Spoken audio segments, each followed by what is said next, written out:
BFM Business, BFM Crypto, le club.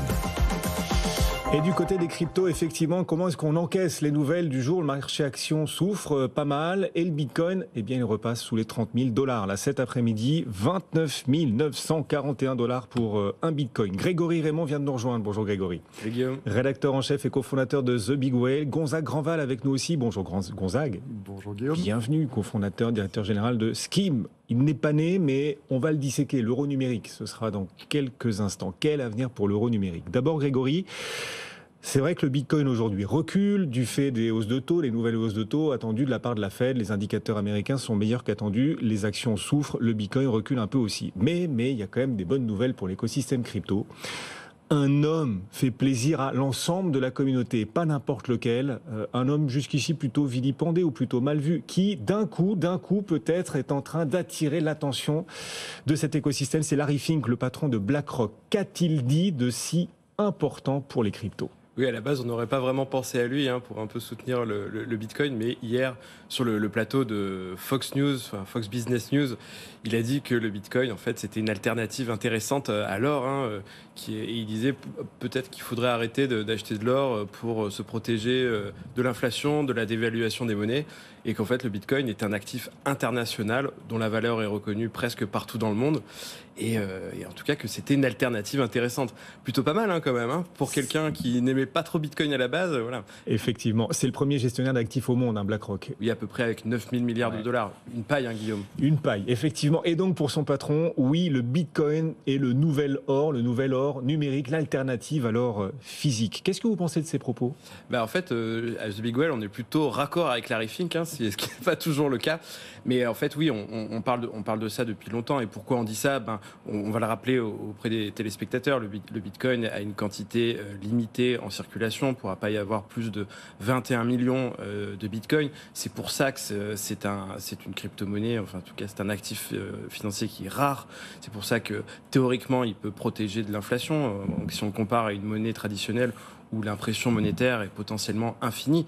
Donc oui, pour moi, le Bitcoin peut vraiment représenter un or numérique.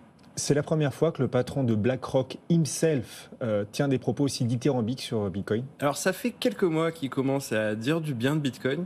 On verra certainement plus tard à travers le cas de son ETF, ce qui explique un peu ce changement de philosophie. Oui, il faut bien vendre. Oui, il faut bien vendre. Mais faut quand même revenir un peu quelques années en arrière. En 2017, il disait que Bitcoin, ça permettait de mesurer la demande mondiale pour le blanchiment d'argent, rien de plus. Donc on passe d'une déclaration comme ça à Bitcoin, le nouvel or numérique. Bon, il s'est passé quand même quelque chose entre-temps. Là, ce sont ces propos sur Bitcoin qu'on retient, mais ces propos sur la crypto en général, ils évoluent également ? Alors, Larry Fink, en fait, il fait partie des gens qui étaient anti-Bitcoin au début, mais très blockchain. La blockchain va révolutionner le système financier, le système bancaire. Donc il était très chaud sur la blockchain, notamment pour une raison, la tokenisation, donc c'est-à-dire la représentation numérique d'actifs du monde réel sur la blockchain. Donc, c'est un financier, il vend des produits financiers. Là, aujourd'hui, il y a plein d'actifs qui ne sont pas liquides, qui ne sont pas tradables sur les marchés. La tokenisation le permet. Donc, on comprend que BlackRock était très intéressé par le sujet. Mais vraiment, le côté Bitcoin, ce côté monnaie libre, là, par contre, on passe d'un anti à un partisan aujourd'hui. Oui. Et comment est-ce qu'on explique, parce que, bien sûr, il y a un intérêt commercial, mais comment est-ce qu'on explique ce changement de philosophie quand même ? Je pense que tout simplement, ça reflète la démocratisation du sujet, rien que ça.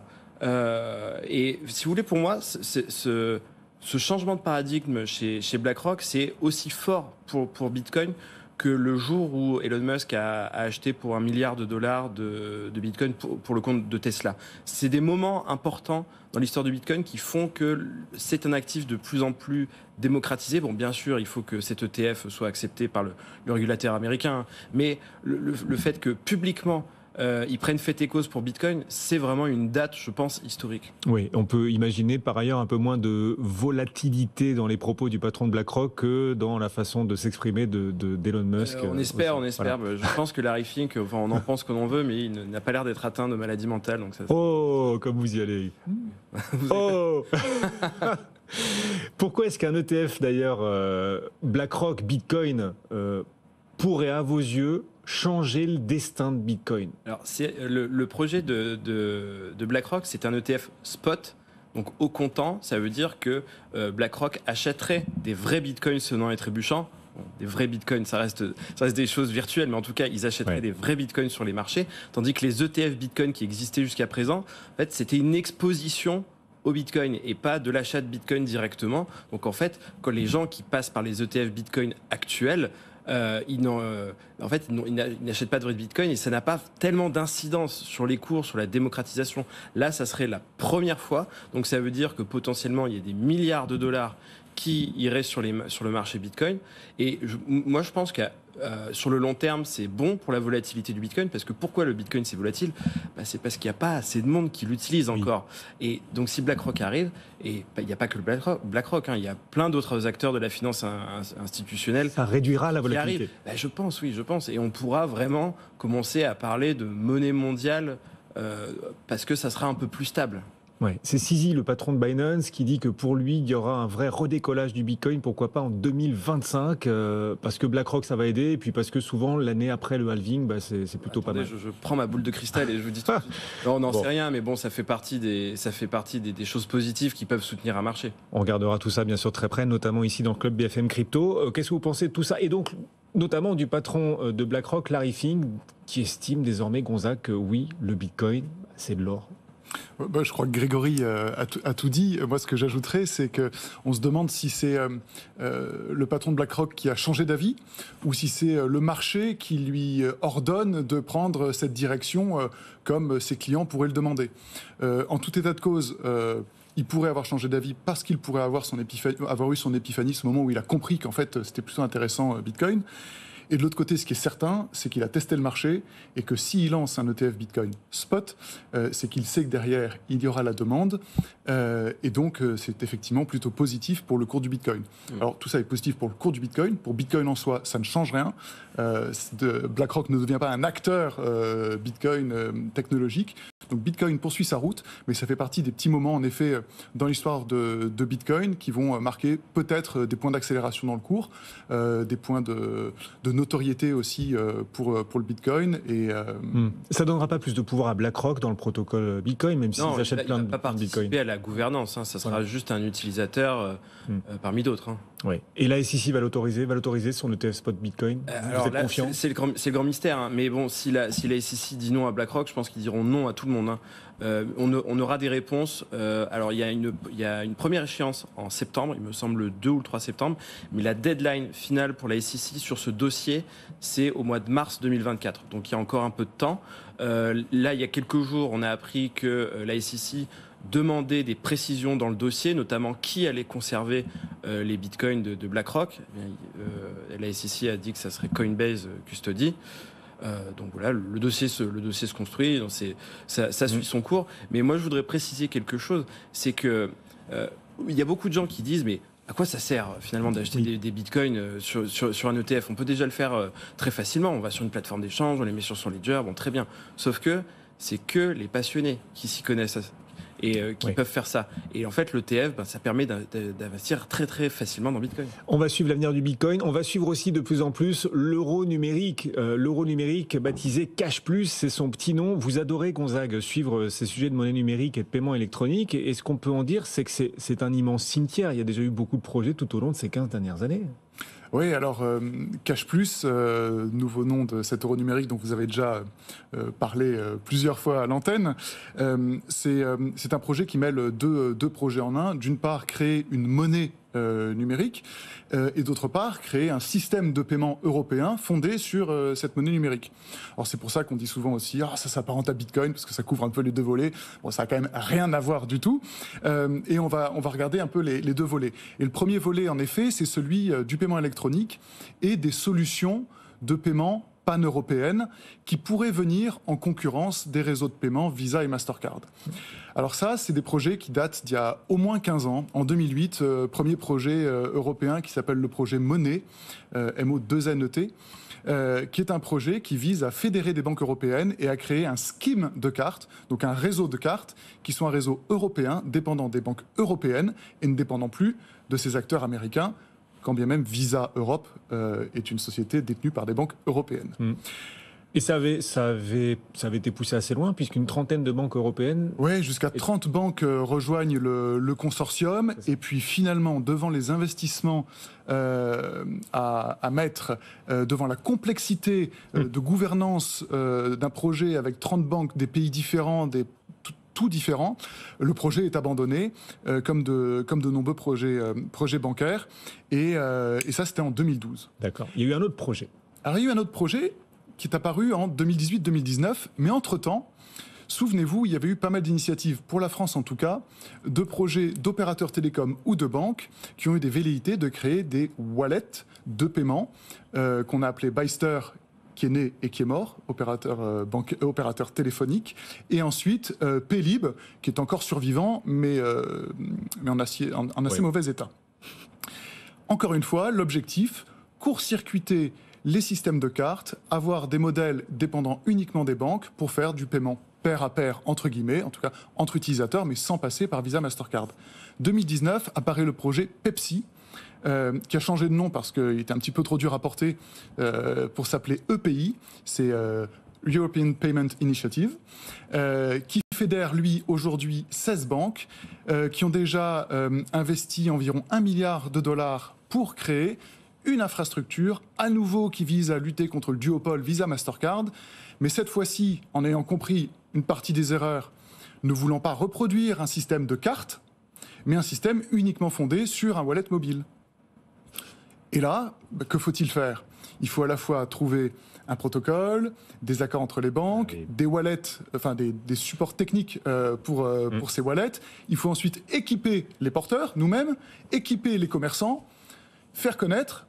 Tout ça, c'est très bien. Encore faudrait-il avoir de la valeur ajoutée par rapport à ce qui existe aujourd'hui. Et là, c'est tout le problème qu'on va retrouver d'ailleurs avec l'euro numérique, c'est qu'on essaye de développer des solutions qui n'apportent aucune valeur ajoutée par rapport au système de paiement dont on dispose aujourd'hui. La carte bancaire marche extrêmement bien. La carte bancaire dans un téléphone, c'est encore mieux. Il y a déjà des wallets comme Lydia pour faire du pair à pair entre particuliers. Qu'est-ce qu'on veut faire de plus ?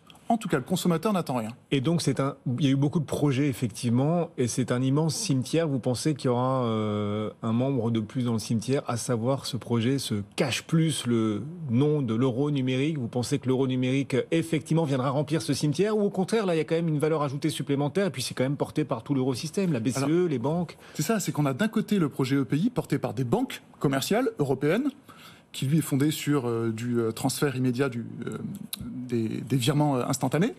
Et puis Cash Plus arrive, et Cash Plus veut lui-même créer un système de paiement européen.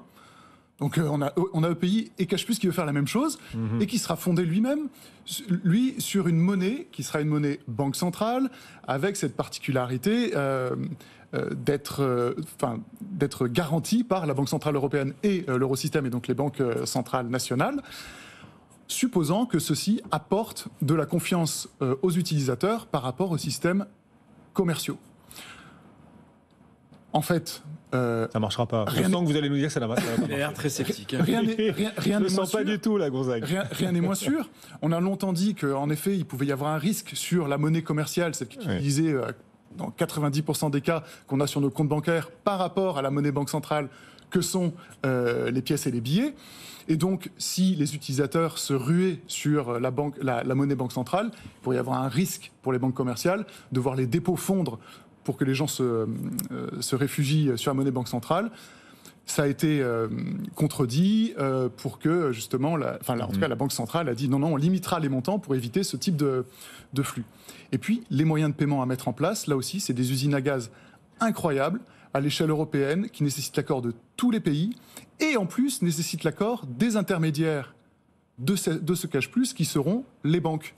Donc on demande aux banques, qui sont en train de développer des systèmes de paiement privatifs, d'intervenir dans les 5 prochaines années pour être aussi les opérateurs d'un autre système de paiement, dont on ne sait pas s'il sera compatible avec le système EPI. L'un des deux tombera ou pas ? L'un des deux ou les deux, parce que finalement, aucun des deux n'apporte de réponse à un problème qui n'existe pas aujourd'hui, en fait. D'accord.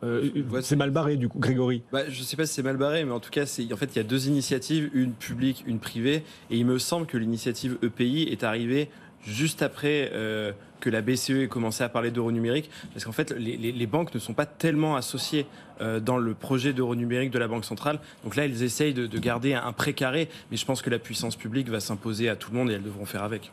Oui, mais vous avez regardé aussi sur le dollar numérique, par exemple, s'il y avait autant d'incohérences et finalement une forme de vague inutilité comme ce que vous expliquez sur l'euro numérique, ou au contraire sur le dollar numérique, les choses semblent mieux embranchées, mieux emmanchées? Alors sur le dollar numérique, pour le moment, on ne voit pas d'initiative véritablement nationale. Et on est encore sur des initiatives privées qui fonctionnent très bien. L'hégémonie du dollar est telle qu'il n'y a pas un besoin urgent de créer un dollar numérique national.